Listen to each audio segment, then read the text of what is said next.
Hello, Internet, and welcome back to Antiheroes Anonymous, or welcome for the first time if it's your first time joining us. I'm Ethan, and I'm the Dungeon Master for this 5th edition Dungeons and Dragons show. We will have some announcements and a recap for all of you. But before we dive into any of that, Nick, would you go ahead and start off some quick player introductions? Sure. Hi, I'm Nick. I play Embers of White Ash, the Sun Soul Tabaxi Monk. Hi, I'm Kay. I play Lady Alen'dal, who is the Elvish Circle of the Land Druid. Hello, I'm Melissa, and I play Teppy, who's a pixie bard and apparently Ember's new ruffian dirtbag friend. Hi, I'm Zach, and I play Vert, who is a changeling armor artificer. And I'm Jordan. I'm playing Yerdad Deyrad, the orc cleric of Bahamut. Thank you, everyone. Before I dive into our standard slew of Antiheroes Anonymous announcements, Jordan, if you got anything you want to talk about, here's your chance. Yeah, my usual two, the D&D show of my own, Dice Jailers. We do our episodes on Twitch at 6. Oh God, I don't remember what time that we post them. It's probably 6 on Fridays. It's my show opened. It's been a long week. I'm also in a play right now if you're in the Seattle area, Riverwood, a co-production with Langston Hughes Center for the Arts and Seattle Public Theater. We'll be at the Langston Hughes Center for another 4 weeks, and then we go to Seattle Public Theater to perform for another week and a half, 2 weeks. We run till June 26th. Dates That's and a really times long are run. difficult. Yes, it is. And Nick already went to see it. He said it's good. So there you go. Yeah, go see it. Thanks, Jordan. So our announcements real quick. Nothing outside of standard. We premiere our episodes on YouTube every Monday at 7 p.m. Pacific time. Throughout the show, we use a variety of custom items as well as a custom pixie lineage. So be aware of that as you're watching.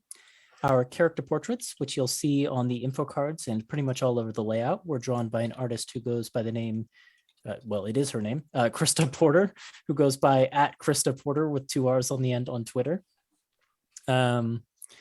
If you need a refresher on anything going on in this campaign, we have a campaign wiki at World Anvil. So you can check that out to get caught up quick. Then you can check the video description for links and information to everything I just mentioned and more, including some links to Black Lives Matter and Stop Asian Hate resources. And then you can follow us on Twitter at Antiheroes Anon for more information about what we're doing and when we're doing it. And last but not least, we just hope you enjoy the show, share with your friends, and come back to watch some more. So now that that's all out of the way, let's roll the intro video and play some D&D.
And welcome back. Previously on Antiheroes Anonymous, the Silver Seekers have been stopping in Fymyr, the capital of Sergil, on their way to their new keep in Amberhearth. While staying at a lavish inn run by a cousin of Nora Froth Tankard's named Tashawn Froth Tankard, they met Yerdad, an orcish cleric of Bahamut, as well as his son, your son, who is also an orcish cleric of Bahamut. At the Argent Athenaeum, Stratos' foremost library, a woman named Esme, who turned out to be from beyond the stars, recruited the party to help her recover her missing spaceship as well as her alien partner, Yerp, the plasmoid. Kashura of the League of Terrors and the Emperor's Scarlet Claw Division were also hunting after Esme for their own purposes, but the party managed to recover Yerp from Dr. Skorstein's lab, agreeing that the heat was too high at the moment in the city to make a play for the ship. They then sent Esme and Yerp on an escape across the seas to the continent of Freydin. And so we are going to pick up there with the party's sort of last little bit of their stay in Fymyr, where they just intend to have a little bit of fun at Rom Con. However, Zach, I believe you told me there was one thing you wanted to do before Esme left, so I thought we'd have one quick little farewell scene with Esme. Early in the morning, the day after you guys came to this decision, Esme probably got you up and she turned herself invisible. You probably had to cover Yerp in robes and things like that to make him less visible. But she kind of led the group of you out of the city just slightly so that you were kind of in open space. And so you find yourselves kind of in a grassy, almost slightly wooded area outside of the city, with Esme and Yerp preparing to say farewell.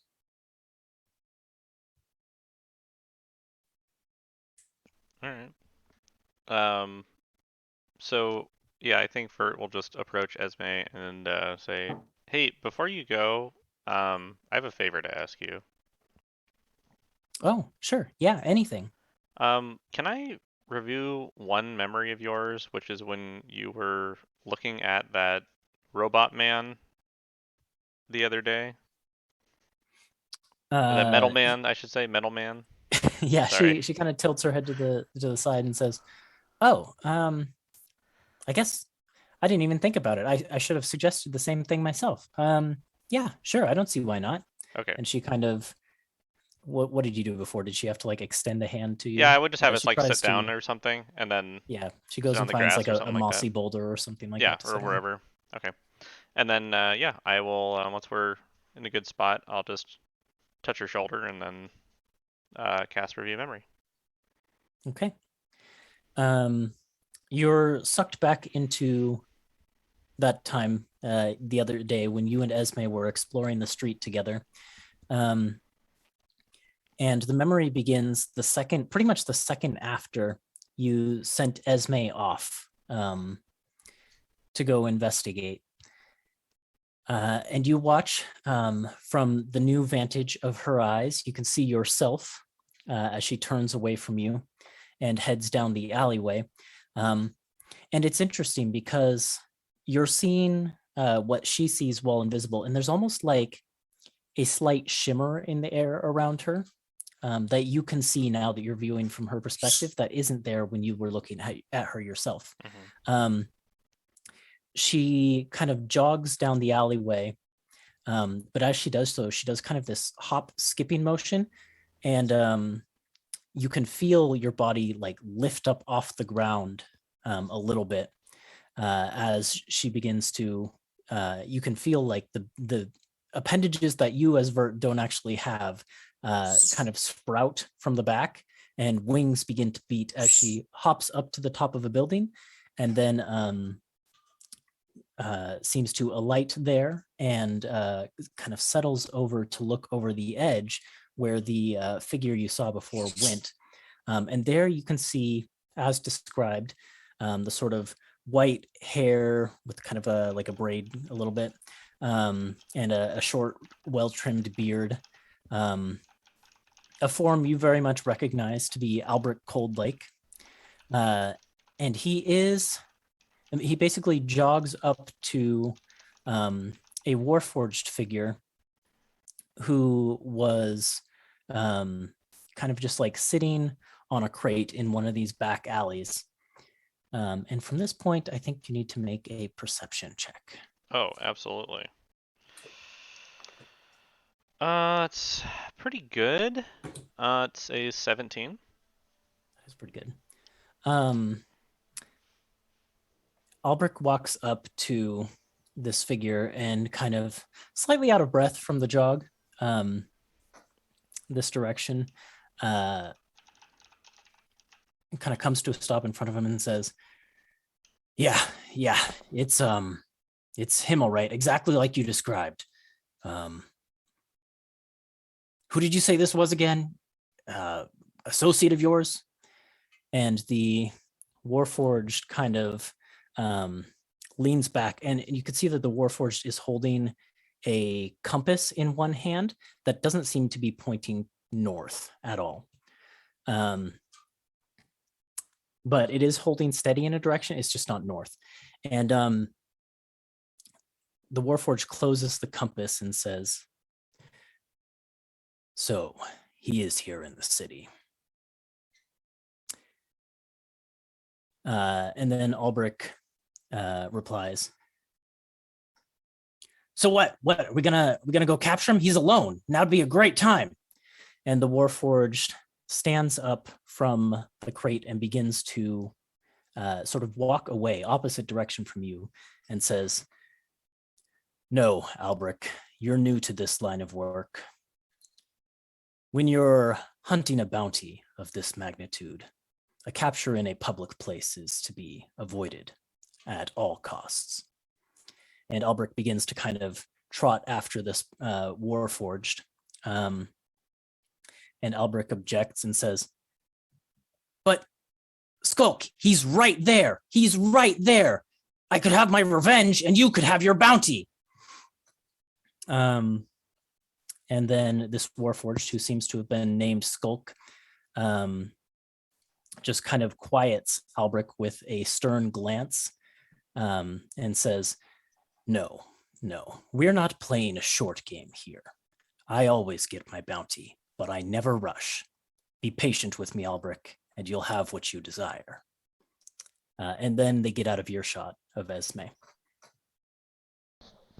Were they like armed at all? Like, did they have like weapons shown or anything like that, or any other equipment that I can see? I can't remember if Albrecht used physical weapons. I don't think he did because he ran away. Yeah. Like the first round. kind of got trounced. Yeah. So I don't think he was terribly armed. You might have seen like a dagger or something on him. The Warforged did seem armed, had kind of like a light hand crossbow. Actually, I think I have a stat block for this Warforged. So let me, just give me a second. Let me see what I put on the stat block.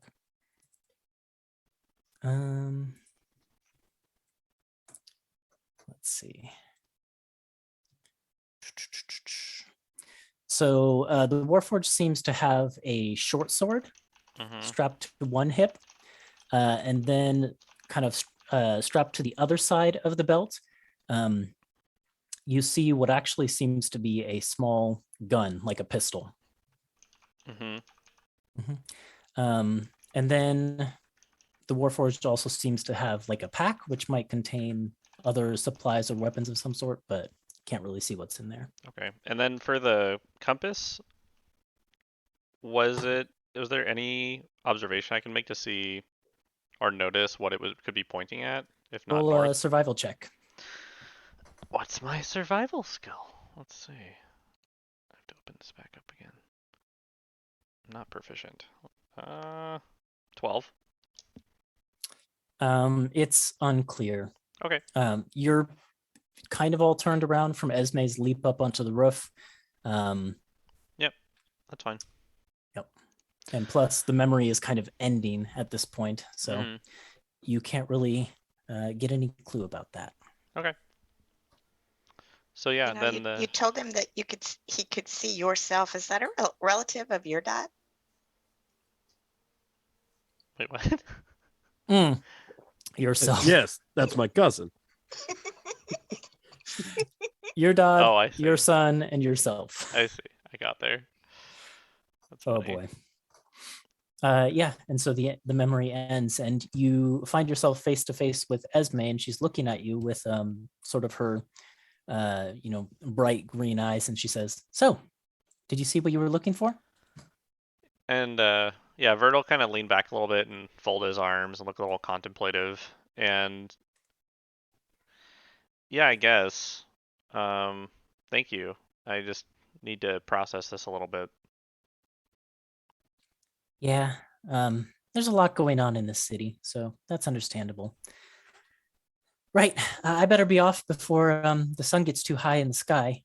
I've got a little bit of a plan, and she kind of comes back to the group of you, and she looks at Embers as she says this. I'm going to get myself seen leaving the city, just briefly, then I'll turn invisible, so that they know I left, and hopefully that takes a little bit of heat off of you. And then once I've shaken them and made my way across the ocean to Freydin, I'll get myself seen again there, again, just briefly before I go incognito again, so that everyone knows, everyone who's following me knows I'm no longer here. I don't know if that's don't- safe because I mean That they is know they saw absolutely not you safe. they saw you when you were invisible, you know. They clearly Everyone is detected you. looking for you here. If they know that you're not here, they'll start looking for you somewhere else. You could get a little bit of a head start. She Don't worry nods. about us. Just get out of here as quietly as you can. And then if you want to make a big splash once you're safely in Freydin, that's up to you. Or when you But know that your companion is going to rescue you and you're actually safe. She nods as you're all saying this, but replies, "All right, that's all fair and understandable, and good points. But I do need to draw heat off of you at some point, so I'll go a little ways before I let myself get seen. But I am going to let myself get seen flying away from here. Maybe I'll wait until I'm half a state over, but I owe the group of you that much for the help that you gave me, reuniting me with Yerp and finding this for me." And she holds up the Starfarer, what did I call it? Breath core, Starfarer breath core. There we go. So I'm going to do that, but don't worry. I'll be careful about it. I'll be safe. This is the sort of thing I'm trained to do, even if there are others in my order who are much better at it than me. I can do it. All right, well, she- safe travels. Her eyes sparkle with determination. just be careful out there. Don't do anything stupid. It's a really Kind of fantastic smiles. adventure. She kind of takes a time looking at each one of you, kind of starting with Cole, and then looking to Elwyn, and then to Tuppence, and then finally to Embers. And she leans into Embers and kind of has to go up on tippy toes, but to make up for the height difference. But she gives Embers a quick kiss on the cheek, and then she backs off and says, "Well, I'm going to be invisible when I leave, but at least you'll be able to watch Europe fade into the distance." And she turns invisible, and as she does so, she presumably transforms, because like the trees around her shake as her size expands. And as she does this, Yerp then kind of climbs up onto the back, and just for a brief moment, her draconic head just the head, not the rest of the body, becomes uninvisible. And you can see this, the head itself is probably as big as like any one of you on your own. And it has the same sort of brilliant emerald eyes, but the scales don't seem to be your typical dragon scales that like adorn Embers' anklet or bracelet or whatever it was. They seem to be gems of sort of emerald hue, kind of radiant and sparkling with color. And her horns, like her earrings underneath her ears, kind of detach from her head. They aren't connected at all, and they just kind of hover there, held in place by some sort of psychic force. And she just winks at you, and then the head goes invisible, and you just see Yerp on her back as she flies up into the sky and disappears. Oh, I hope we made the right choice. Yeah. Well, I'm off to do something dumb. I'll see you at the con. You sure you don't want company? No, it's fine. Okay. Can I insight check? Sure. Natural fucking one. Hmm. That is my lot in life for insight checks. Oh, all right. I don't know. What do you think? What do you think Everett's gonna do? That's what you think. All right. Well, have a good time. Yeah, I'll see you later. The rest of you, we can fast forward to when you arrive at the convention later. But what is Embers doing in the meantime? Embers is gonna go find a messenger drake outpost Okay. and bring a bit of money from the party funds. I forget how much this costs. It's like 5 silver or something. I also forget how much this cost. To send something within the city? Yeah. That's only 1 silver piece. Okay, yeah. Yep. So I'll pay it and I will write a message addressing it to Kishura in Fymyr. Mm-hmm. Saying, hey, I'm clearing out soon, gonna be on the road again, but if you want to come find me at Rom Con, I'll be around today. We should talk. Okay. Message safely entrusted to the Drake. We will see if it finds its way to Kashura. And then the group of you can meet up at the convention.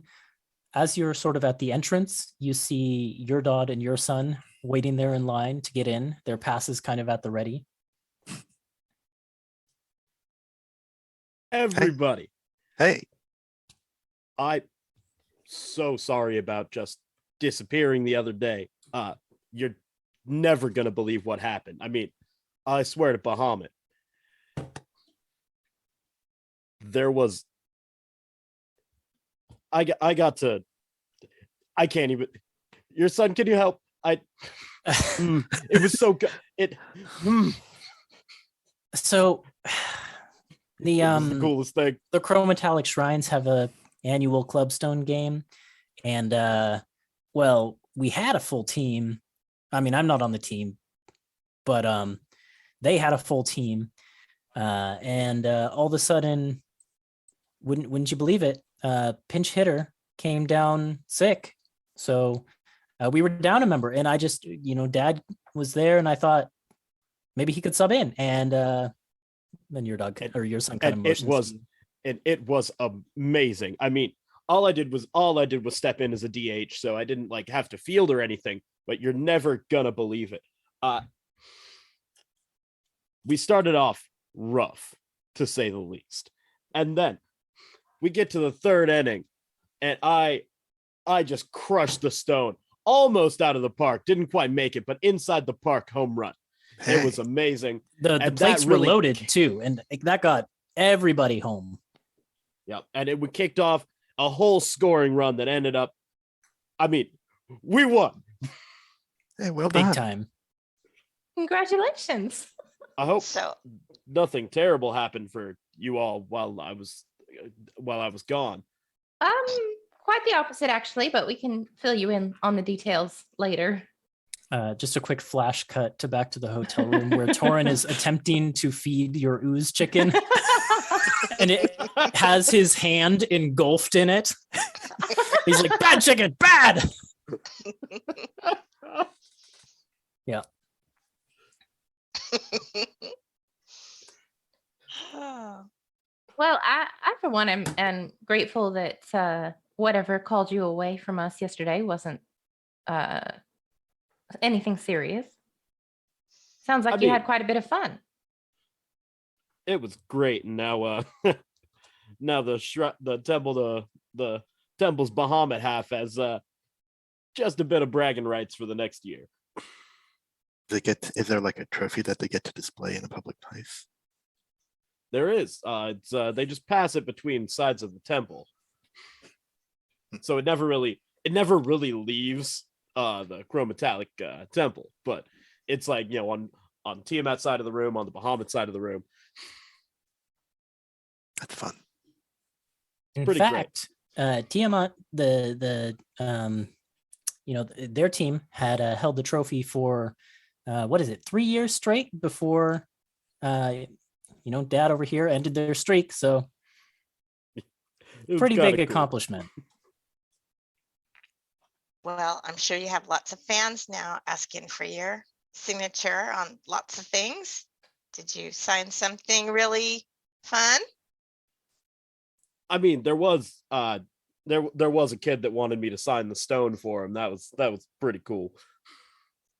Sweet. In retrospect, I probably should have kept it though. That kid's Eh. gonna have great memories. That's true.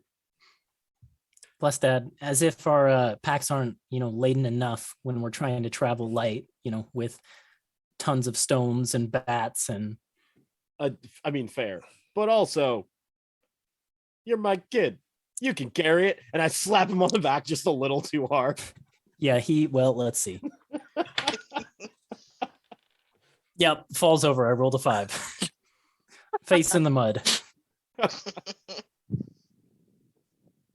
What Oh my- a cute couple. Before too long, the group of you are able to get into Rom Con again. It is, as previously described, there are vendors all over the place with like food, costumes, art, fanfics that are like properly bound up in books and things like that. Anything that you could imagine that you might want to buy at a convention, there's a booth here selling it. And then as you sort of go towards the interior of the con, that main building, you can see posters out that are promoting today's 2 major announcements, which I will grab. You'll recall yesterday, Gloriana Hartwood announced a book, and also Raylan Treesnarl announced a book. But today's announcements, where in my notes are these? Okay. Oh, there's only one announcement today. Did everyone get their announcement day? They did. There's a single announcement today, just one, but it is heavily promoted, and the poster for it features a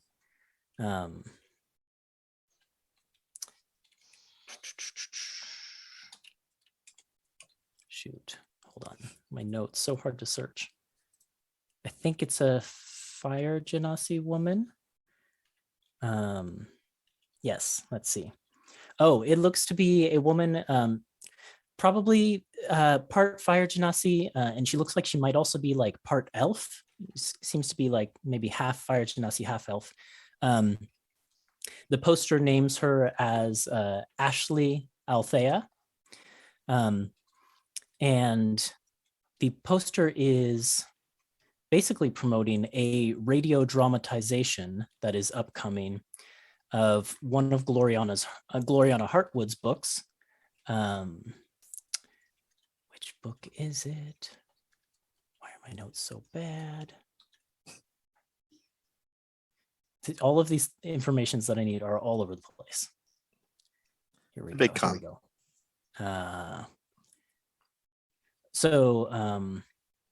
It is a radio dramatization of The Lover of the Gods, starring Ashley Althea as Moonlight Sparkle. There we go. And you can see that there's actually a booth set up sort of towards the main area where this Fire Genasi woman, half elf, half Fire Genasi woman, is kind of posing for pictures taken with those, flashy instant painting devices. And Gloriana Hartwood herself, as well as that sort of curly brown-haired halfling man who was accompanying her, are both there getting pictures of themselves taken as well. They both seem dressed up quite a bit compared to what their usual attire is. Yeah. The con is yours. What would you like to do? Is there like a panel? I would like to go to a panel today, I think. There's plenty of panels over a number of topics. Are there any being given by the authors? Like, is there a panel on Mhm. this new Gloriana book? Yeah, there Or probably this would be like a series, I guess. there'd be like a Q&A, I think. Yeah, I'll go with that. Okay.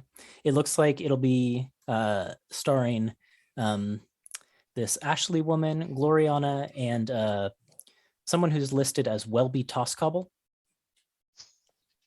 Those three people are the main speakers at the Q&A. Could each of you roll a history check?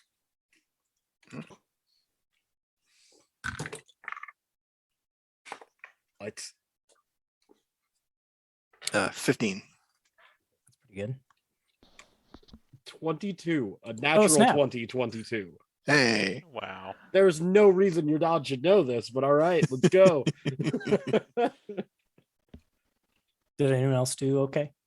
I got an 8. 8? Okay. I got And- 14. So I will give Vert one piece of information. I will give Embers one piece of information, and your dad knows both pieces of information. So Vert, the thing that you know is that this name, Welby Toscobble, is more important than it might seem. Welby Toscobble is, as far as you know, the last surviving member of the Assembly of Eight, which was a council of wizards that kind of Oh, aided the shoot. throne in Freydin.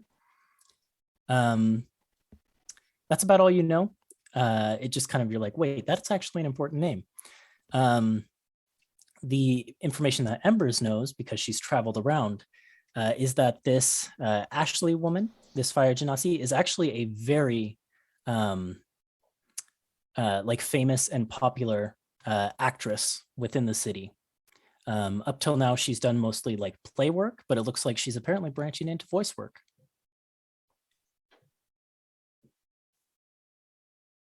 And then your dad, you know both those things. Mhm.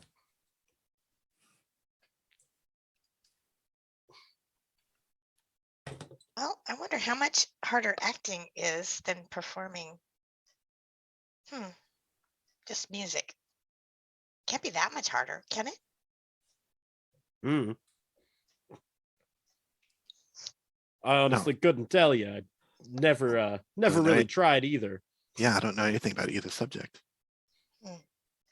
Maybe I'll sit in, listen with you. Would you mind some company? I'd love to have some company. You're not? Are you up for the panel? Absolutely. Tuppy looks at Elwyn and says, does that meet with your approval? Ellen kind of just gives her a look and says, I don't know. You're not planning to sneak into any labs, are you? Sneak into Just what? want to make sure I'm just want to make sure I'm not doing anything wrong. You don't need my approval, Tuppy. You never did. Ellen's going to just walk off. Did Uh, I miss? Vert? I missed a lot. Hmm. This is between those two, I think. I was really just asking if you wanted to come to the panel. Oh, sure. All right. The group of you go to the panel. A lot of the questions are about, like, you know, who else is acting in it, and it's probably a lot of names that most of you haven't heard, except maybe your dad would have heard of one or two, just from, like, you know, knowing things around the city. Several people get up and say, I have more of a statement than a question. Yes, they do. Your dad punches one there's- of them. No. There's a lot of people who are like, Moonlight Majesty was, or what was the book? Shoot, Lover of the Gods was inspirational to me. You know, and they just kind of drone on and Yeah. on and on, and then the MC's like, "Sorry, was there a question?" And then the person just goes and sits down. There's someone who literally just comes to the mic, and they're just wearing like a shirt that says "I love Moonlight Sparkle," and they just like shout into the microphone, "I love Moonlight Sparkle," and that's all. Are there any questions that the group of you would want to ask?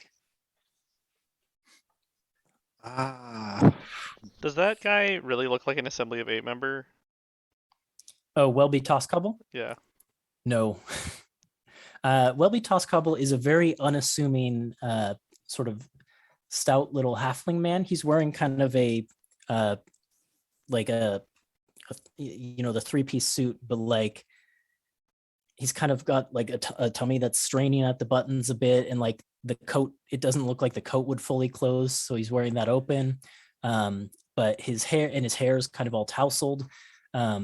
But as you look at him, he does kind of have like an intelligent glint to his eyes as he's answering questions. Like his responses are very thought out and methodical. Did they talk at all during the first bit about what his role in this thing is? Because it seems like we've got the author and an actress up here, and then this guy. That's a good point. Gloriana would mention it. I think she would probably do like the beginning introduction before she handed it off to the MC. And she says, "Oh gosh, where's my Gloriana voice?" Welcome. I'm Gloriana Hartwood. It's good to see all of you fans here. I'm happy to be here, of course, announcing my next big foray into storytelling. Of course, here I have my lead actress here playing, she'll be playing Moonlight Sparkle, and she's going to be doing a fantastic job. You can hear her voice across your household radios every week. And of course, as always, I have my inspiration, my love, and my partner of my heart, Welby over here, who has supported me and gotten me through many a difficult situation and, frankly, several bouts of writer's block. And then she kind of hands the mic off to the MC, and then so it seems like Welby Toscobble is here because he is Gloriana's partner. Okay. Yeah.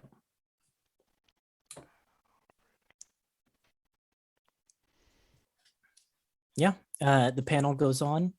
Unless any of you have questions or anything like that, they basically just like talk about what production was like, because it's all very revolutionary, and they're talking about like how they made sounds with like for rain with like a wooden spoon and a cheese grater or something like that. Just turns into a panel on Foley sound. Yeah. Gets very distracted. And then, yeah, at the end, they just kind of promote like it'll be coming out weekly over the radio. Everyone can tune in to listen to the dramatized adventures of Moonlight Sparkle. Yeah. Where does Elwyn go? That is the question. Yeah, she'll probably just walk through the vendor stalls, but she's really just kind of keeping an eye out for security and, the asshole dragonborns that were harassing us, and just trying to keep a low profile. They are around. You don't see like the captain in his plate armor, Arbiter Dolatos. There's no sign of him. But some of his dragonborn soldiers are around, kind of intermixed with Imperial wardens who are keeping an eye on the event. Security doesn't seem any tighter than yesterday, but it's certainly tighter than the first day. But yeah, it's pretty easy for you to stay under their radar if you want Like to try and eavesdrop on some of their conversations too, if I can. Okay. Roll. Just do a perception check. I was gonna do stealth, but Elwyn's probably better at perception. Yes, she is indeed. Although with the way I've been rolling today, it doesn't really matter. Probably. Okay, 16. That's not too bad. Oh, no, wait, 17.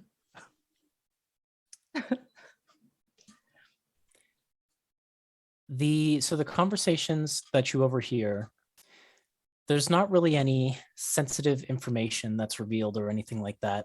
These people seem professional enough not to talk about stuff like that in a public space, but you get the sense that the Dragonborn soldiers who are under Arbiter Dolatos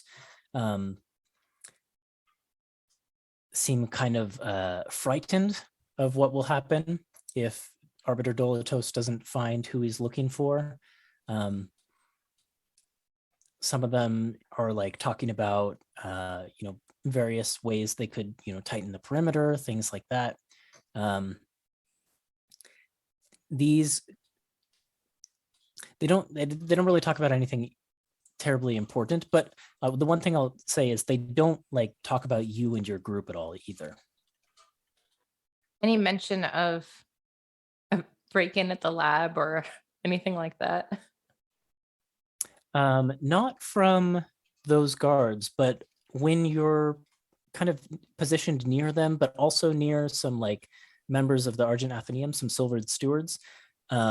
Yeah, you definitely overhear like a group of younger student stewards kind of giggling about how crazy old Dr. Skorstein, lost her pet project, and how she failed all of the grad students under her in just like a fit of rage. And then the silvered seneschal had to step in and prevent her from basically revoke all of those failed grades and like forced her to grade on a proper scale. And you just kind of overhear some drama about it. Okay, but the gossip is mostly like, haha, she lost it, and not, oh my God, did you hear there was a break-in? Mm-hmm. Okay, phew. Yeah, in fact, a couple of the people you overhear are joking that like one of her pet projects finally like up and crawled away from her, Great. Yep. All right. And then Cool. they kind of joke about like, what would we do if it like crawled up while one of us was using the toilet or something like that and started attacking, or like yeah. I mean, that's the kind of jokes that they're making because like this thing's still on the loose and they're like, what would we do? Yeah, that's amazing. Okay, great. Yep. I'll just peruse the wares at the market, maybe thumb through some fan fictions. There's a couple good fan fictions based on tree snarl books. Yeah, just passing the time. Okay. I might find one I like and sit down and actually just like read it. You attract glares from the authors who are like managing the stands, but no one stops you. The other thing I would say is all of you, as you're kind of going around the con, now begin to notice like schedules posted. And you'll recall each night of the con is capped with a special event. And tonight seems to be ending with a masquerade ball. And so a lot of the vendors have like taken to selling masks and things like that. Yeah, I'll definitely pick one up. What do you want it to look like? Whew. I think Embers is going to pick out the greenest looking dragon mask she can find. Okay. Yeah, there's definitely one of those. That'll probably got some like That's Embers' papier-mâché middle name. aspects to it. Does anyone else want a mask? They're cheap. I'll get They're one. like, Yeah, we'll say 1 silver each. So sure, I'll get one. Yeah. Your dad's gonna pick out matching masks for him and your son. Most likely butterfly themed. yeah, your son was like, what kind of mask would your son have been looking at before your dad came over with that? Probably something really like simple and like classic elegant masquerade mask. And then your dad comes in with this ridiculously huge butterfly mask. It's just like a pair of butterfly wings that like cover the entire face and they're like rainbow colors. Okay. Your son's like, and kind of puts the one he was looking at back. It'll be great. They won't be able to tell us apart. I mean, Embers, look. Just which one of us is who? You're your dad. You've got great eyesight anyway. I think it's more about the attitude, Dad. Embers can tell I hate this. I mean, we don't have to get these if you don't want it. No, it's fine. but- It's fine.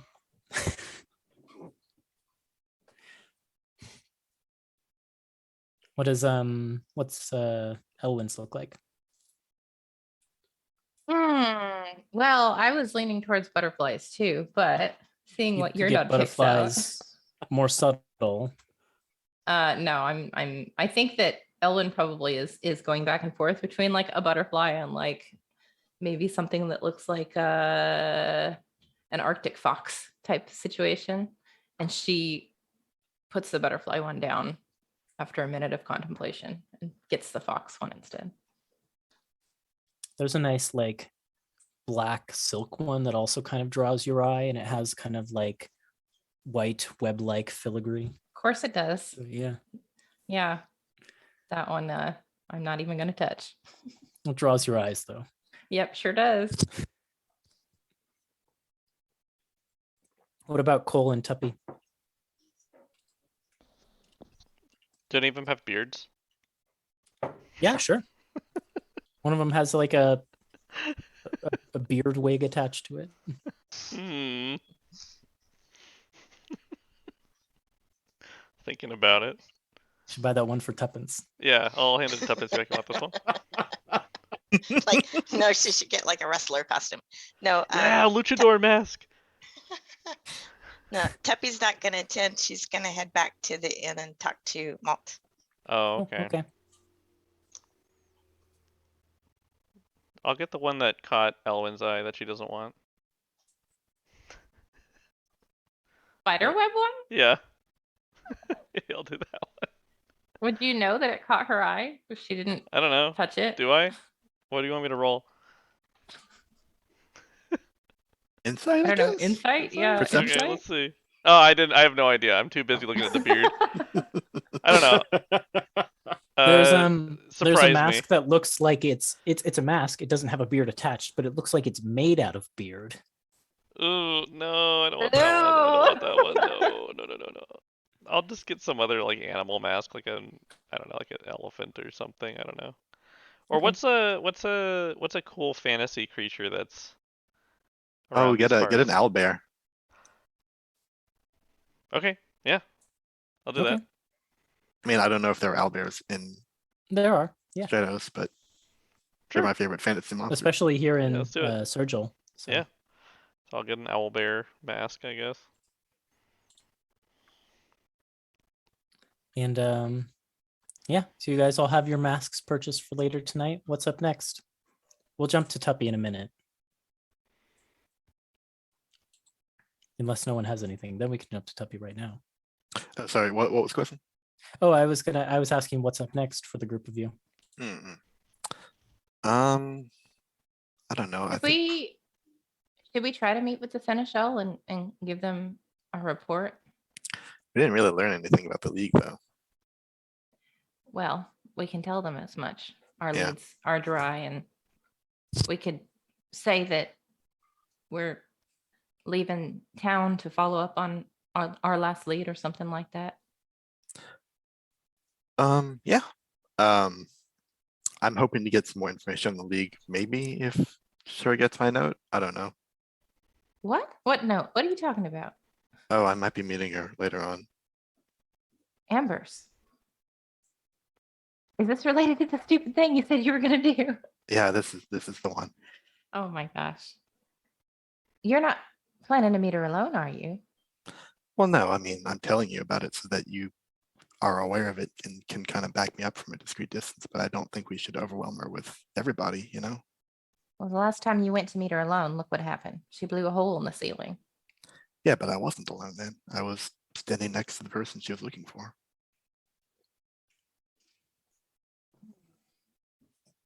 It'll be fine. I need a drink. Elwyn goes off in search of alcohol. There are some alcohol vendors dad- here. Your dad just pulls up a flask. Never mind. I'll take that. Yeah, Yeah, I'll take yeah. a swig Yeah. too. Your son Absolutely. says. No one just goes to a con without a flask. Yeah, I certainly couldn't. Your son takes a big swig. Is he still wearing the butterfly mask? If your dad is, then yes. Like as much as your son complains, your son definitely puts up with everything that your dad wants to do while at this special event.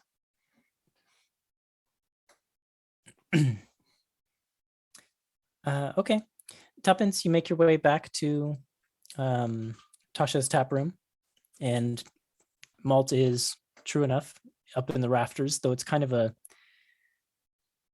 in between hours. It's a little too early for lunch, and most of the people who would be eating here are at the con anyways. So Malt seems to be lounging kind of lazily, eating a cream-filled pastry up in the rafters.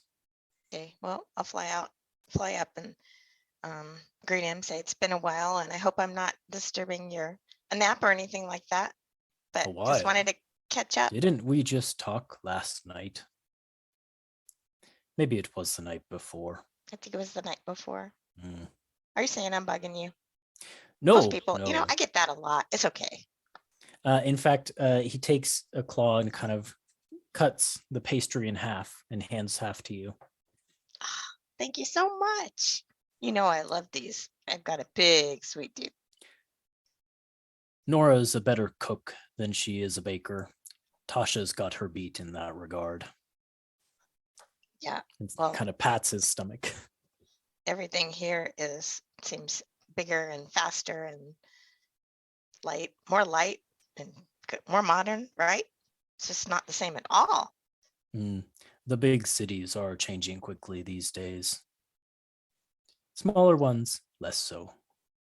What do you prefer? I don't mind either way. There's a good information flow in the big cities, but there is a certain rustic charm to knowing everything about everyone in a small town.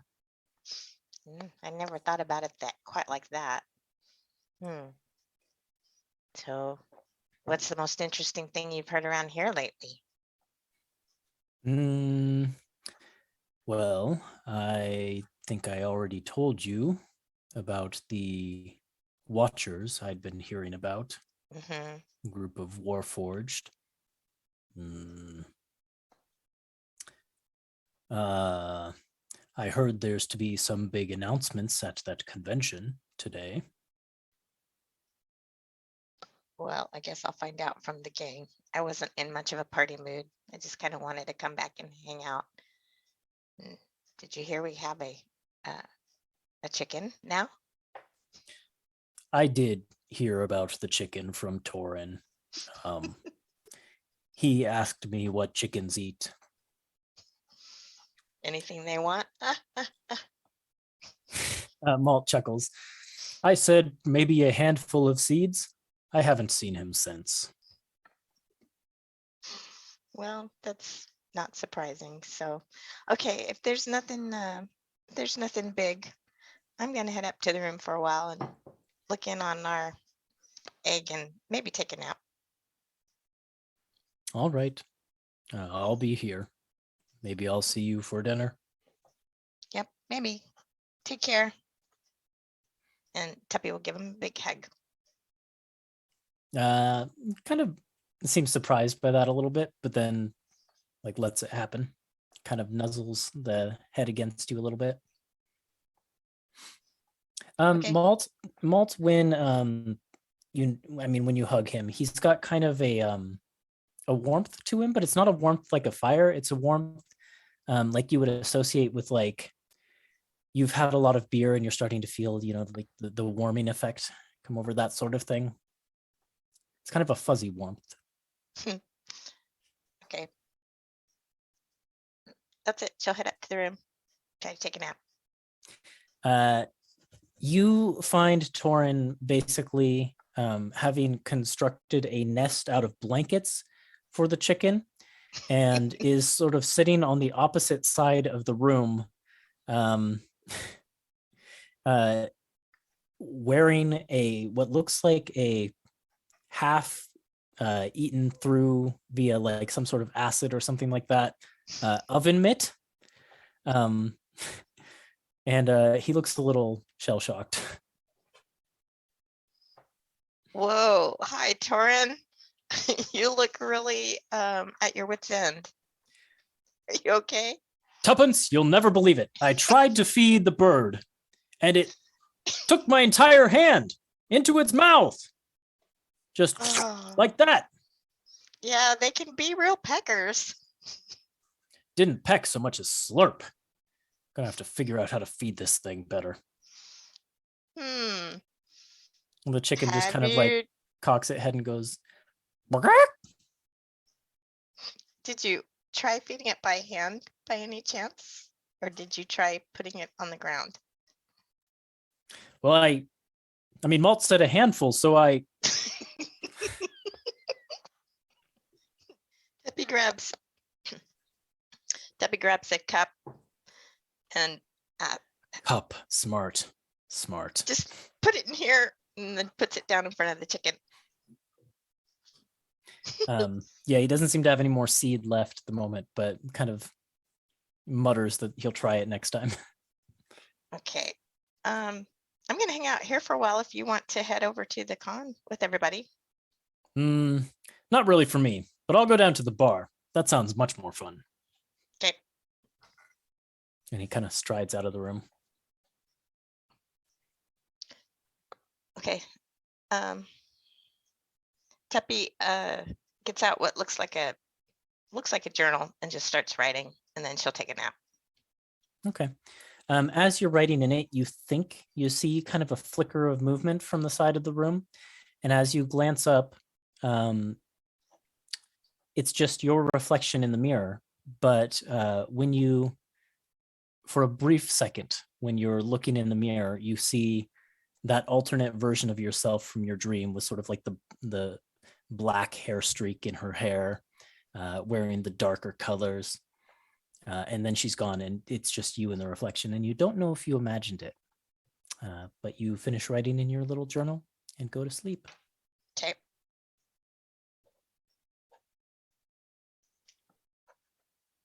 What's up at the con?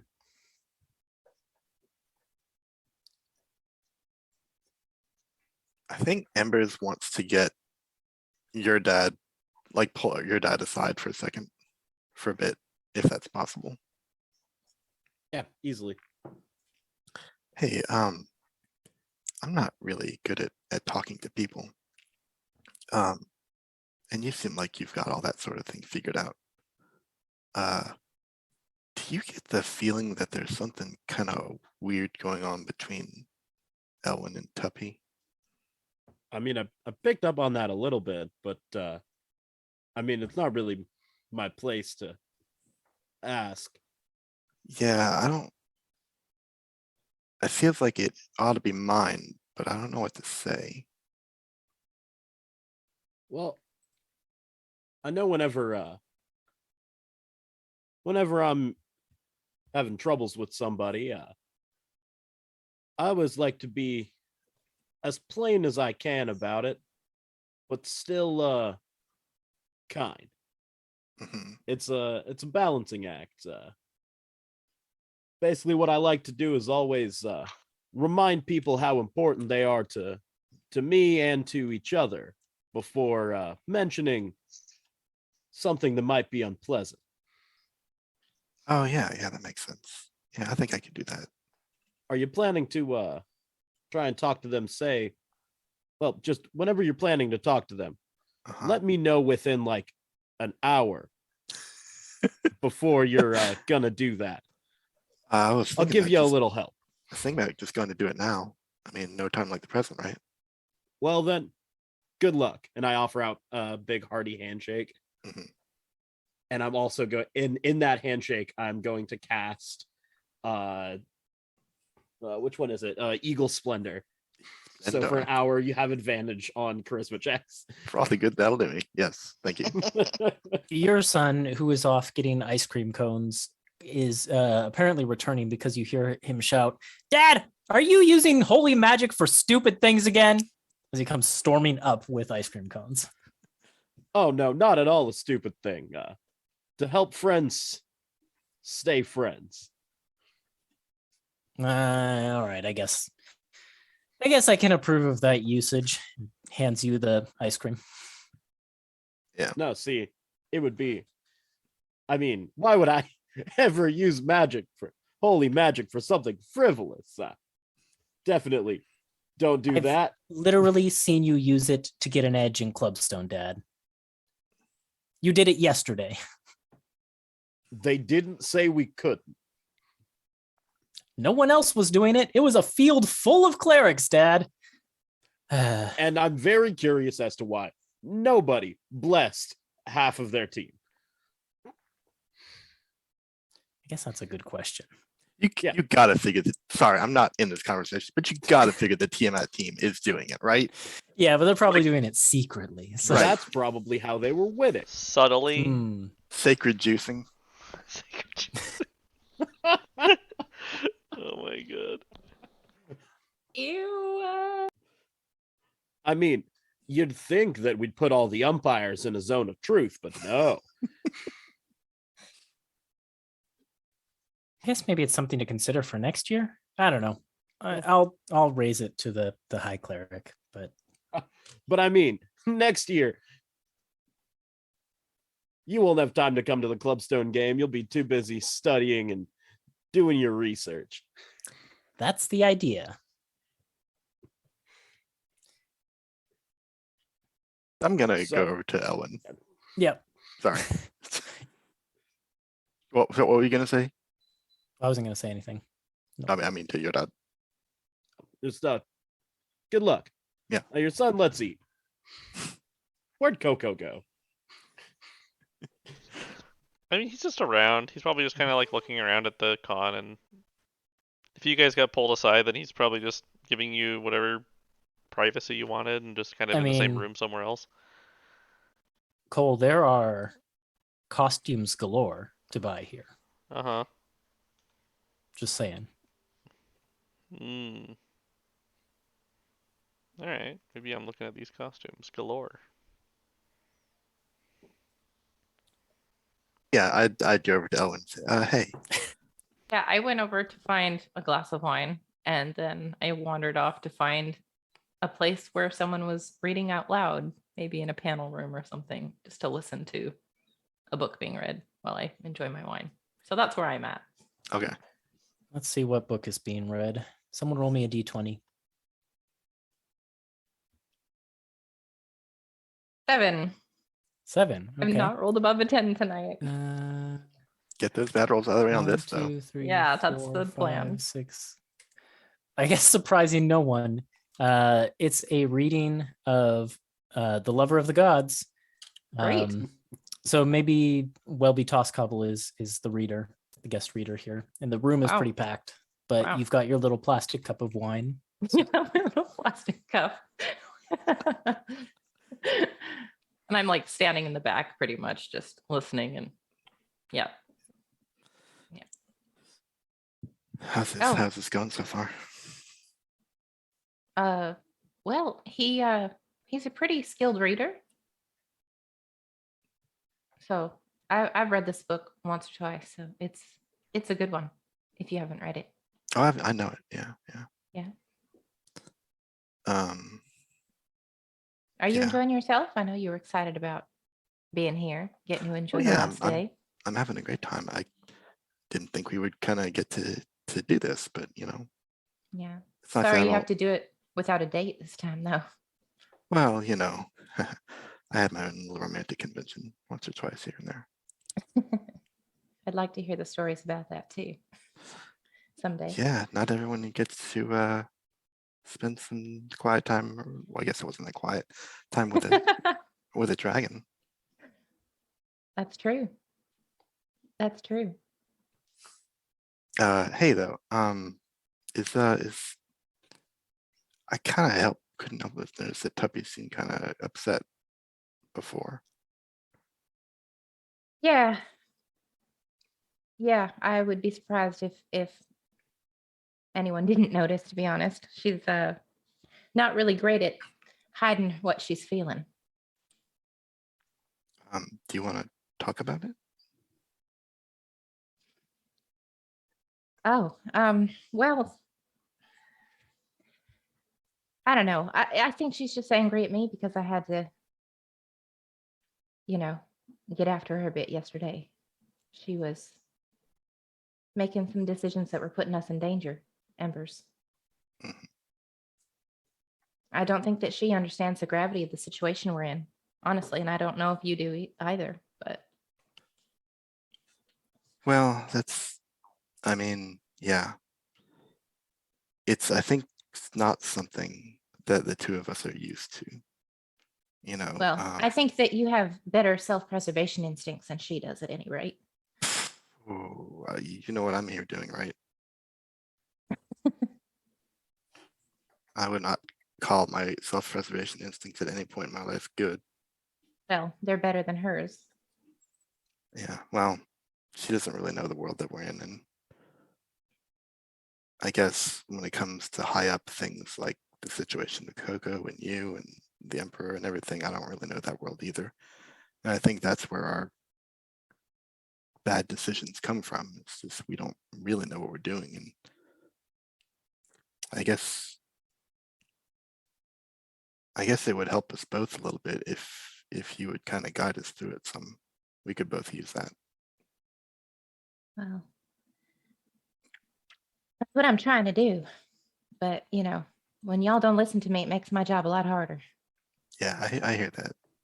And I kind of, the reason I'm having this conversation with you and not her is because I feel like I already understand her perspective and I would like to know yours better. My perspective. Yeah.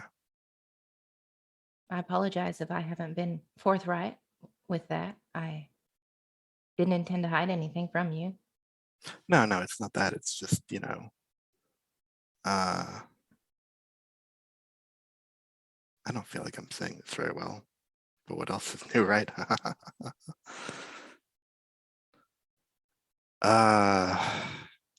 It's more, I think, that you have certain assumptions that the two of us don't share. And so it's not a matter of hiding things. It's just things that you think everybody knows that we don't. Let's see. I see. Well, that puts me in a little bit of a difficult spot, not knowing what exactly it is that I know and you don't, but I'm not sure how much I can share here, but Right. the sooner we get out of the city, the better, I think. And the closer we get to the legate, the more danger we're in. Yeah. Leaving tomorrow? And then? the more people, my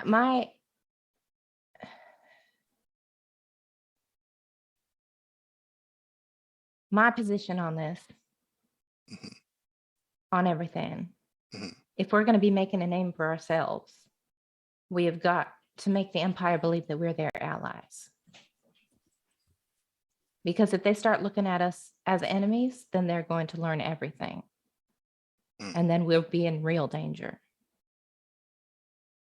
So what we did yesterday was risky, not just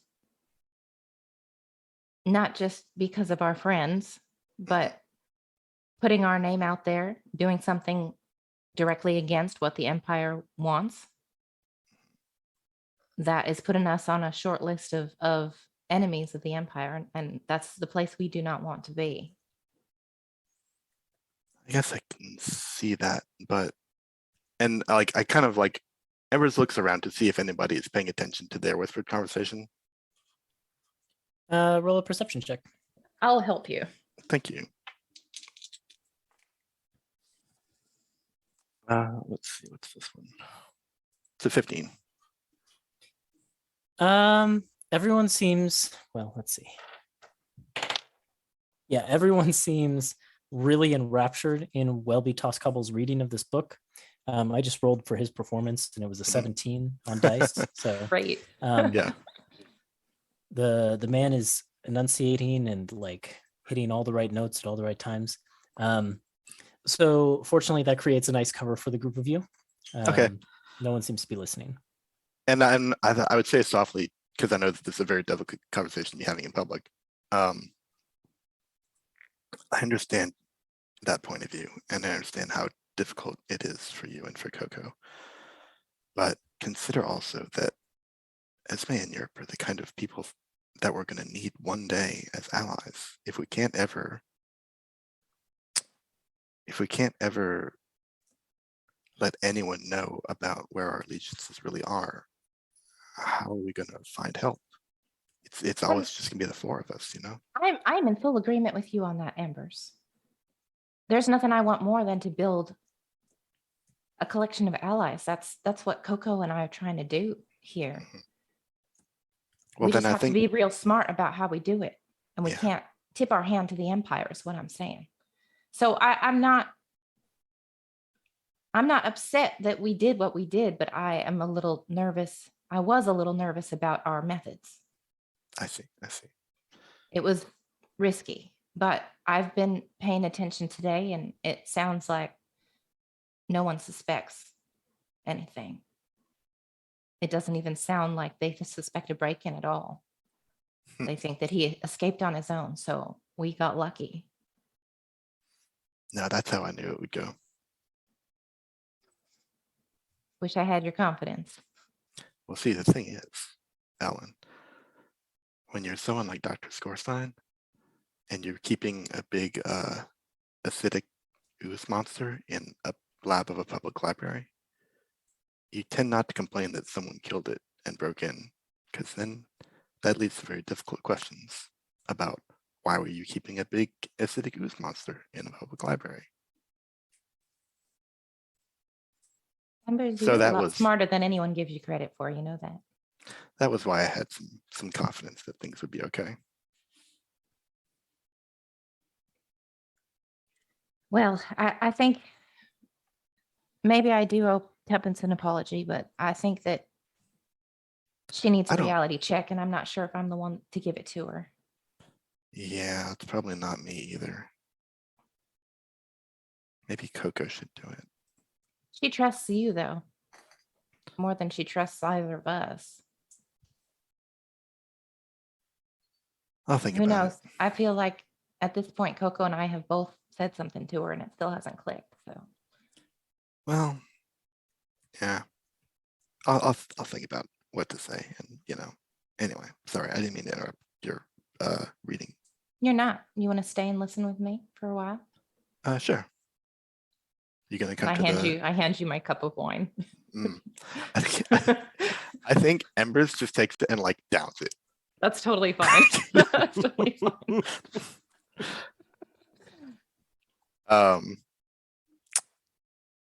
Yeah, Sorry, are you what were gonna? Oh, are you gonna come to the ball with us afterward?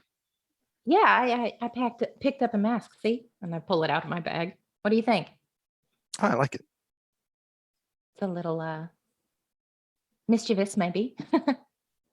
What? Because Did it's you got get? white. Did you get? Because it's got white fur. Is that what you're saying? No, because it's a fox. Elbow you.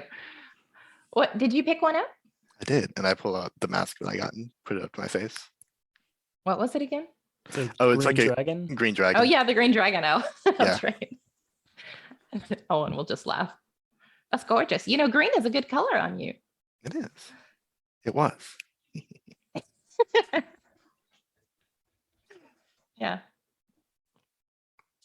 I think like it. that's the end of my scene. Okay. Yeah, pretty good small Well, talk teasing. Unless there's anything anyone else wants to do, the masquerade ball at the end of the night comes around, and they've So- got. Oh yeah, go Yeah. for it. So when you were saying costumes, is there like one that you had in mind that you wanted me to look No, at, or you're just- just saying that I had options to I make know that disguises and I stuff know and that whatever? Vert has interest in disguises. This is a place to buy them Yeah. without arousing any kind of suspicion. Right. So. Nah, I'm probably okay. Okay. The masquerade ball comes around. Basically, the inside of the main sort of library dome gets cleared out, and it gets set up with all these fancy decorations, and there's tables around the side. There's like a big orchestra band that's kind of at the front that starts playing. The guest of honor authors all come out and kind of do a first dance. Gloriana with her partner Welby, and then the other authors just kind of like partner up amongst themselves. Pity whoever gets stuck with Mr. Starpike, but someone does, and people start their dances. All of this is kind of overlooked by that massive silver dragon statue that seems to kind of hover as if in flight above the entire thing. Its gemstone eyes kind of glowing like the sentinels do. And those sentinels kind of have a position here in the library. They're kind of mulling about. Some of them also seem to have been repurposed for the night as like waiters. So they're wearing like waiter outfits, and they have like trays with drinks and food on them. The metallic birds are kind of flitting about to the music. And yeah, this ball begins.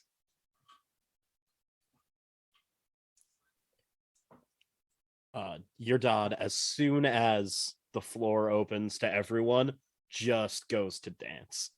Yeah. Your son face palms, but seeing like that you're kind of out there on your own, strides out confidently and starts like doing this super embarrassing dance with you. Oh, Let's have a There- performance check while we're at it, actually. Why not? Absolutely. Your son rolled a 2 on dice. So Like father, like son. nice. It's pretty bad. Are there other than the guests of honor authors, any other notable attendees Yeah. in the crowd? You can see Kalea is kind of dressed up in a nice suit. The suit seems to have been tailored to accommodate that she's only got one arm. But she's still got her big battle axe strapped to her back. She's there. Let's see. Adrix, the silvered seneschal, is there. You see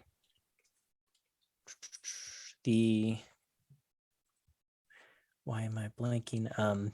Yurdod's boss is there. I can't remember her Marble? name. No, Marble's not Yurdod's boss, but that's right, Marble is that's right. certainly there fretting over the entire situation. Well, of course. You mean Ilanis, the senior Yes, steward? Ilanis, Yeah. the senior steward, she's there. Who else? You wouldn't know who that would. 'cause you Dr. never actually- Scoresign's ooze. You in never a actually tux. saw Dr. Scorestein, so you don't know if she's there. But yeah, there's like a number of silver stewards there attending. Let's see. You briefly see Arbiter Dolatos kind of having a conversation with Kalea, and she gets real angry. And by the time that Arbiter Dolatos leaves, she punches the wall. imagining Marble going, ah! Yep. Doesn't break the wall this time. These are sturdy stone, though. So.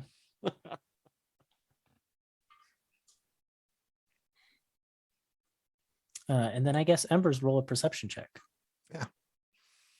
Come on, roll high.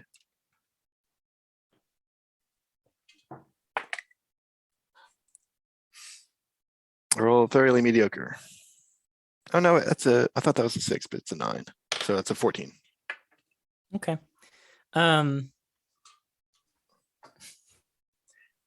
You spot someone across the ball trying to catch your gaze, who has the exact same green dragon mask that you're wearing, the exact same one, but you recognize the kind of slitted eyes from within.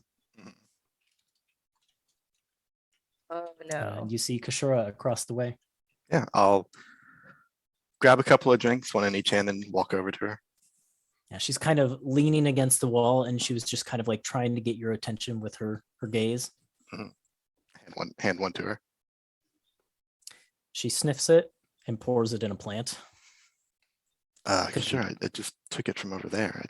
You watched me walk over. She just kind of stares at you. Okay. What did you want? This weird as this is gonna sound. I know a little bit about the League, and I've heard a little bit more from some other sources. But when we were talking the other day before we started fighting, you said that you had to do the thing that you're here to do, but I never understood why. You never really explained. I guess I just want to know more about what you want, what you're up to. Sorry, that was bad choice of words. That's not what I meant. I just like what? She kind of does this like dexterous maneuver. Can you make an acrobatics check? Sure. That's cocked. Ooh, that's good. 25. That's exactly what she got. She does this thing where she like tries to flip your positions around such that your back is to the wall. She basically tries to kabed on you, but you can resist that if you want. I don't think I do. Equal. Okay. She flips your position so that you're against the wall, and she kind of tries to loom over you. And she's tall, but maybe not quite as tall as you. But she, like, as she attempts this, she has like this aura and you can almost like envision a cobra with like its hood flared. She looks around and says, "We can't have this conversation where anyone could overhear." And she drags you out onto the dance floor. Okay. And then once you get out there, she attempts to take the lead. Is this dance gonna be a performance or an athletic or acrobatics check? Let's keep it with acrobatics. Great. I'm real good at one. I'm real bad at the other. Yep. Well, so is she. So. Oh man, but I flubbed it real bad. I rolled a 2 on die. So that's you were looking for a 22. Yeah, that's a 9 for me. So yeah, the two of you begin this dance where it's like very clearly two practiced martial artists. Like kind of, it half looks like a dance, but it's really like almost like it's halfway to a fight as well. And she's taking the lead and kind of like pressing her advantage on you at every opportunity. And she says, "You don't know anything about us and who we are. You don't know half as much as you think you do. I'm nothing compared to the rest of the League. I am the least powerful, the least influential, the least worrying member. I am dust to them. If I don't accomplish my mission, everything that I have been trying to build, everything I have desperately been trying to raise from nothing, crumbles before me, and my people are ash in the wind. What's left of us." That's what I wanted to know. What's not really what the League wants, but what you want. And it sounds like you want something good for your people, right? I just want us to survive. I did a lot of reading about the Anti recently, but it was all kind of a one-sided account. And I guess I wanted to hear the other side from you. Roll a persuasion check. You can keep your advantage from your dod. I'll allow it to carry through. Still operating at a -2 here. I did roll a nat 20. So Okay. that's an 18. It's the best I can do. Thank you, Yurdad. She seems to have an emotional reaction to what you say, Mhm. which strikes you as odd based on what you read about Yuan Ti, like almost not having emotions. Mhm. And she, for this sort of brief moment, loses the initiative in the dance, and now you're the one pressing the advantage. And she just says, what do I know? I wasn't there all those years ago, the things you read in history books. All I know is that when I was born, my people were nearly eradicated. There are so few of us. And sure, maybe it's our own doing. I don't know. But I do know that even a snake backed into a corner needs to learn to ally itself with something more powerful, even if it would prefer to go it alone. And so I found the most powerful player in the room.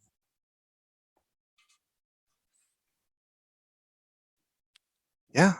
I guess that makes some kind of sense to me. And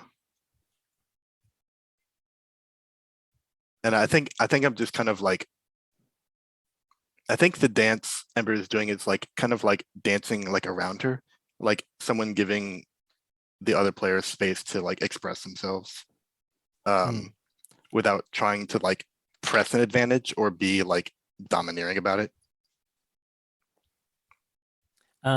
That seems to like anger her or frustrate her. Mhm. And she just kind of growls at you and says, "What do you want from me? Come out and say it. Whatever it is, just say it." I want to offer you the chance to ally with somebody else and find a solution that isn't this. There I is don't no other know. solution. If I allied myself with you, let's play this out, All right. then I've betrayed them. What do you think they'll do to me when that happens? And by extension, you. Well, probably Your not. best bet is to stay out of our way. Well, I'm not going to do that. So the worst is already going to happen to me. So it doesn't matter if I ally with you because that's already happening. Then I'm dancing with a dead woman because the next time you interfere, it might not be me who you're interfering with. And if it's anyone but me, she like shakes her head. Well, all right. Thanks for talking with me anyway. Thanks for taking the invitation. She looks a bit off-put by the suddenness of that. Hope the next time we see you, we're still alive, both of us. She kind of stops dancing and just stands there in the middle of the room. I guess I bow to her and just like scurry away awkwardly because that's what Ember says. Roll one more persuasion check before you, as Sure. you're attempting to scurry away for this That's the conversation. Yurdad touch here. Mm-hmm.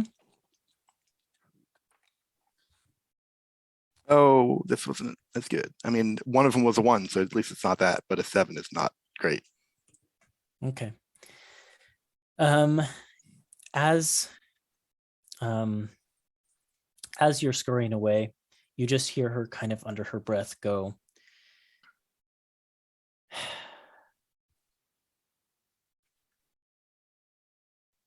what would she say here? Hold on. She says, "I really hope it's not me." And then she moves to kind of fade off into the crowd. Okay. See, I love the seriousness of that happening on the dance floor because I Yeah. imagine that like Uh-huh. right over your shoulder, if this was a film, you'd just see your dad and your son doing the equivalent of like the Running Man. Yeah. Mhm. Your son's like flipping the mohawk back and forth too. I love it.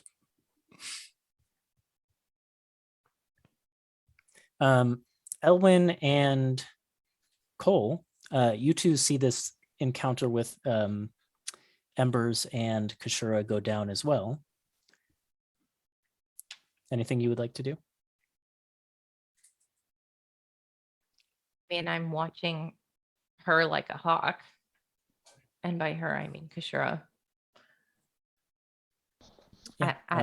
She doesn't seem I to don't attempt know. anything, but she does move to leave. I'll say quietly to Cole, the Legate's just right over there. We could turn her in. No, I don't want to make a scene in front of all these people I don't want to talk to. I think that if Ember succeeds and Kashura warms to her, then maybe it's better to let her go anyway. If she's planted a seed, maybe there's still a chance that Kashura will help us out down the road. Maybe.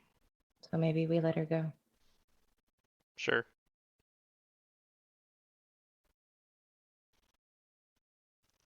Are you going to ask me to dance or what?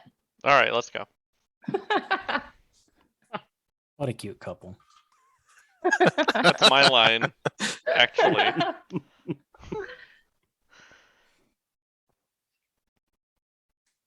Okay. The night proceeds. At some point, Adrix, the Silvered Seneschal, would come up to probably Elwyn, as well as Yurdod, if they could get, and Embers, if they could get like the whole group of you.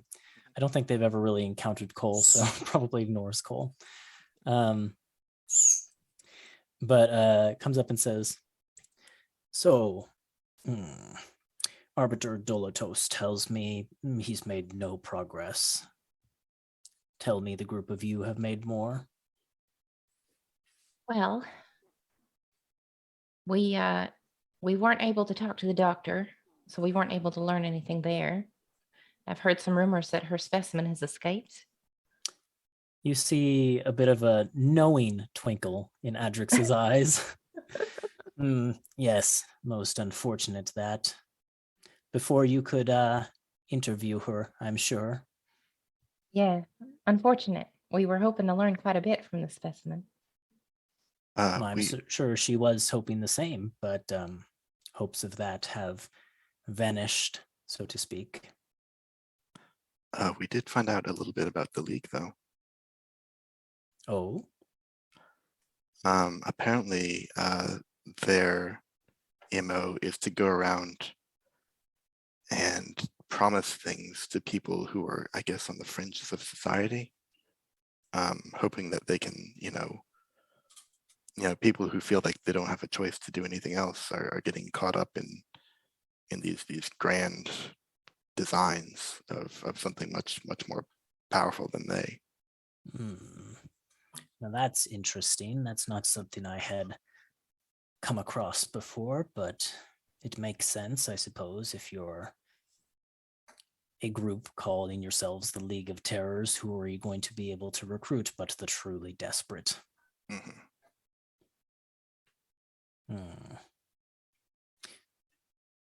If you were them and you were targeting these people,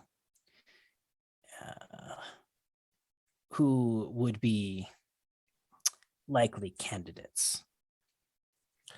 Well, it seems to me that the best way to prevent this sort of thing from happening is to reach out and kind of, bring the full might of the apparatus of Stratos to help people proactively. Does that make sense to you? It does. It does. Well, I will have to consider which groups might be particularly at risk if this is, as you say, their MO, and I will. You might reach out to the Yuan-Ti if there are any around. They raise an eyebrow ridge. Mhm. Well, I don't know of any groups of Yuan-Ti settlements around here, though I know there are a number of lizard folk in Daegu. if I were a UNT trying to hide out of view, that might be a place I would start. I will get in contact with some of our sister libraries over there and see what I can find. And Adrix kind of gives Embers a hard look and says, I would be curious to know why you would suggest the UNT in particular, but I won't pry. Kind of smiles. This is, after all, why I hired you, for your intuition. Embers doesn't even thank her, or then Embers is just being very silent. Sorry, we don't have more information for you. It's all well and good. At this point, it's likely, I think, that the trail has gone dry. If either of these parties wanted to be found or was careless enough to leave a trail, we'd have found it by now. So I will allow the Arbiter to poke around my library for a week or so more, and then I will work together with the legates to see what I can do to kick him out. Sounds like a good plan. I think we're going to poke around a little bit more, and if we learn anything, we'll make sure to let you know before we leave the city. I appreciate that. And if I might ask, where did you say you were headed? Somewhere north, Ardelir, I recall. Yes, we have a keep up in Amberhearth that we're heading to. Amberhearth. All right. Well, we had discussed the potential of setting up a repository there, and as you know, we're looking for good footholds in Ardelir. So perhaps I will find occasion to send Mr. Yerdod here up your direction with a set of books for you to study from at some point in the near future. We would greatly appreciate that. He's always welcome. He's been a great help to us while we've been here. Well, I just try to do what I can. Did you hear about the Clubstone game, by the way? No, I did not, but I presume you're going to tell me. I don't follow the sport, but... Oh, it was just the yearly game with the Chrometallic Temple, the Bahamut and Tiamat sides. Always play a game each year, and first time in 3 years, the Bahamut side won, thanks to yours truly. Well, that's Imagine it was your dad. Oh gosh. No, my cousin was on the team too. Ah, That's just the thing now. We've created another. I'm sorry. Yep, no, it's fine. It's fine. Your dad's cousin, yours truly. Well, I suppose it sounds like the group of you have quite a few Clubstone proficient individuals in your family. We do indeed. Before this conversation goes on too long and I am sucked into discussion of sports, I'll take my leave. Just one thing. Oh, your son. Could you go grab me a drink for a second? Sure, Dad. So look, I've been doing my best to work tirelessly, but I'm realizing that it's not going as quickly as I can.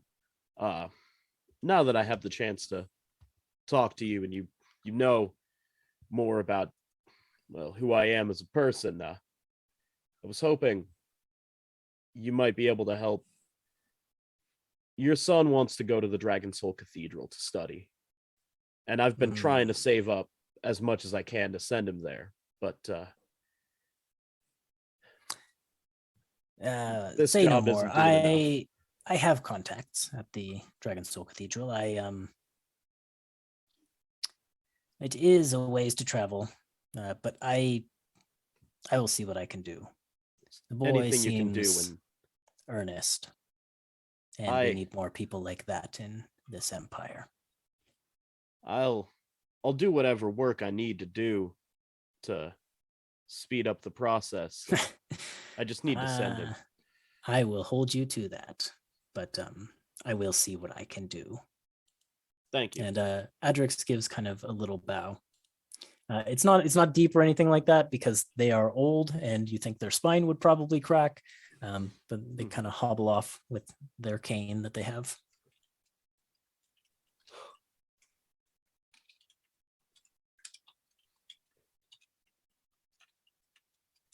This Okay, so that's party good. this party goes quite a while into the night.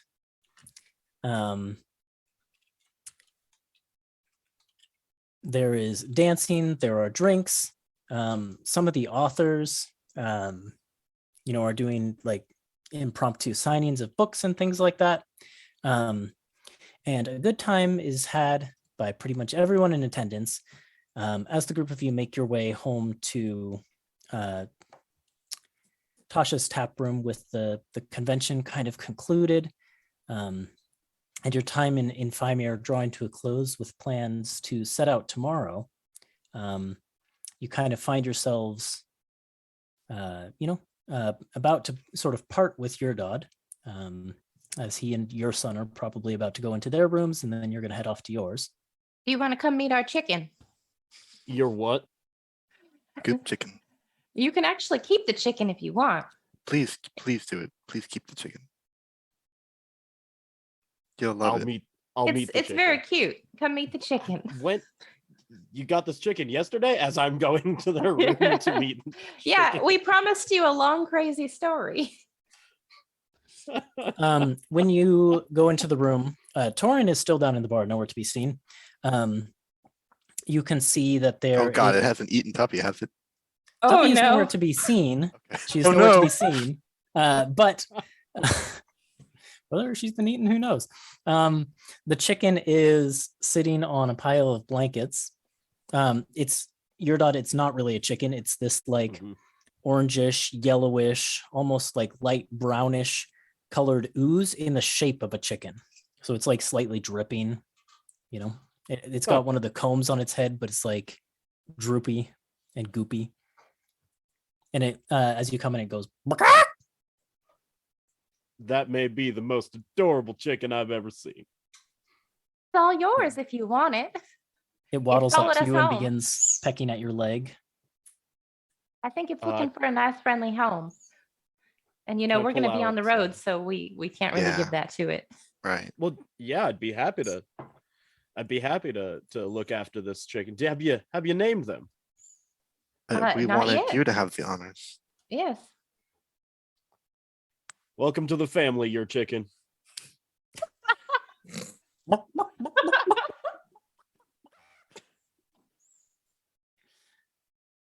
Your chicken kind of like pecks at your leg, and instead of like a sharp feeling, it burns a little.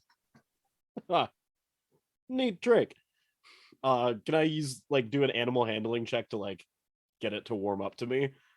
Go ahead and roll that check. Cool. That Jesus. Thanks, dice. This is an 18. Yeah, it flaps its oozy wings as if it's trying to get lift up into your arms, but it doesn't lift off at all. And I just pick it up. It just makes like a happy cooing sound. Welcome to the family, little guy. It likes you for some reason. Well, I mean, I did used to have animals back in what feels like a past life now. Your son is standing at the side of the room, just like mouth open. We have to travel with this thing now? Don't you worry. I don't know if you remember, but we had a number of chickens when you were a kid. I don't remember having any ooze chickens. I don't think anyone's had an ooze chicken before. Chicken's a chicken. I guess we'll see. All right. Well, Dad, I'm gonna go crash. Leave you to say goodbye to your friends. Hey, everyone, it was nice meeting you. Yeah, you Maybe too. next time I meet you, I'll be I don't know, full-fledged cleric. That'd be great, huh? Yes. Good luck with your studies. Looking Yeah. forward to it.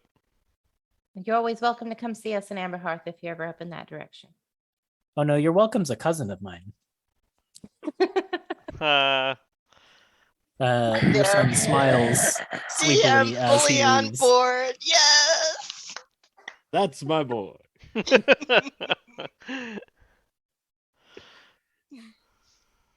Yeah, so it's just the four of you in the room right now. You know, I can't thank you all enough for letting me help you around the city. It's helped me just as much as I've come in handy to help you, and I really appreciate that. I don't We know would if have I. been we would have been lost without you, and that's not an exaggeration. So thank you for approaching a couple of strange looking strangers in a bar.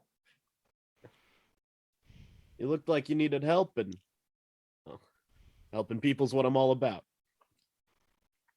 You definitely helped us. I mean, I can think of twice when things, for me at least, would have gone very much worse without your intervention. Well, you do, have that confidence in you already. I'm just here to remind you got it. The Embers just smiles. So what's next for you? You gonna stick around in town for a while? Keep working? Well, I've got to. And he looks to make sure that your son isn't like peeking around the under the door crack or anything. No, your son's probably snoring like splayed out on the bed by now, down in your room. So thanks to you all, I now know some more important people in the Athenaeum, and I can finally get your son's dream up and running. And so I'll be around here doing whatever work I can to make sure that I can send him over to the cathedral. And You'll have to but- send us a signed stone when you make that team. that would be something, but I'm a little too old to play professionally. Could have fooled us, I'm sure. Well, it sounds like as soon as the library near your keep is up and running, I'll probably be the one designated to be the prime courier. So we'll see what the future holds. Guess we're looking forward to it. I can't wait to see all that you get into, because you seem to get into a lot.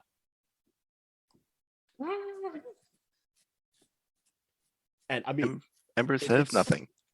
It's probably It's around this still- time, your dog, that you notice there is a hole in the wall, and the bed frame here is like cracked and slightly tilted. I look at directly at the bed frame. Embers, you do that? Ah. No. That was the legate who visited us yesterday morning.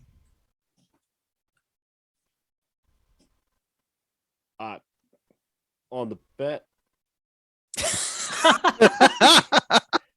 That's an interesting visit. I didn't think any of you were that close to the legate. We got in some trouble that you weren't around for. Oh, Not dear that I'm blaming you. Bahamut. I'm not like accusing you of anything. Sorry. No. Dear Bahamut, what did you do? I guess technically, actually, before I answer, do you want to know what we did? Yeah, the plausible deniability and all that might be Yeah. helpful. Maybe. Yeah, maybe it's best I don't know. Okay. Yeah. Should I be concerned about people looking for this chicken? You're leaving Well, town soon, right? If anyone asks you about it, you can just say you saw it wandering around on the Around grounds the of the Athenaeum. exactly. Yeah. Or just say it was a gift from some passerbys through town. I think Elwin's story will be more plausible. Yeah. Yeah. I don't know. You'd be surprised the random things that people just give me. Right. Well, we would rather you not link it to us if that's possible. Oh yeah, that makes sense. Mm. Speaking of, You found it trying to get to the other side of the road. I keep trying to figure out why I wanted to cross the road in the first place. At the mention of a road, it perks up. Get to the other slime. A Tales couple of more the laughs slime. are had with your dad. A couple more farewells, and eventually it's just the three of you, Elwyn, Embers, and Coco in the room. There's no sign of Tuppence, but as you kind of begin to drift towards bed and settle in for the night, Embers, you find something. Melissa, what does Embers find? She finds a letter addressed to her by her belongings. Oh, I'll pick it up and read it. It says, "Dearest, loveliest Embers, thank you for sharing your warmth and compassion with me these many months. Get through this." There's tear stains on it too. I need to venture down my own path for a while. I got sidetracked and caught up in all the fun adventuring with you. And we've shared so much, and I lost sight of promises I made. And I really don't want to put this group in danger anymore. I hope with all my heart to see you again someday. Love, Tuppy. And then she writes postscript, a little memento to remember me. And she leaves her the library card from Argent Anthemium Oh, the one with the John. with her picture. That's it. She's gone. And that's where we will end today's episode. We will see what happens with that as we continue on. We've got one more episode of this season, and then we will wrap up for a little bit, and we'll get back to, well, we might do some stuff in between, but eventually we'll be getting back to our Antiheroes in Exandria show, which KDMs. And yeah, we'll see what happens. Thank you to everyone who tuned in to watch. Thank you guys for playing, especially Jordan. Big round of applause for our special Yay. guest for this arc. Hey, Jordan. Your dad was a blast. Your dad will be back, as will your chicken, and all of your dad's other cousins. You're welcome. And I'm gonna make a yours whole truly. family tree before next time. Great. Oh my Thanks. God. I can't wait to put that in my notes. Yeah. Good episode. That was fun. But we'll be back with this one more episode this season, Monday, 7 p.m. Pacific time. Hope to see you then. Bye. I See ya.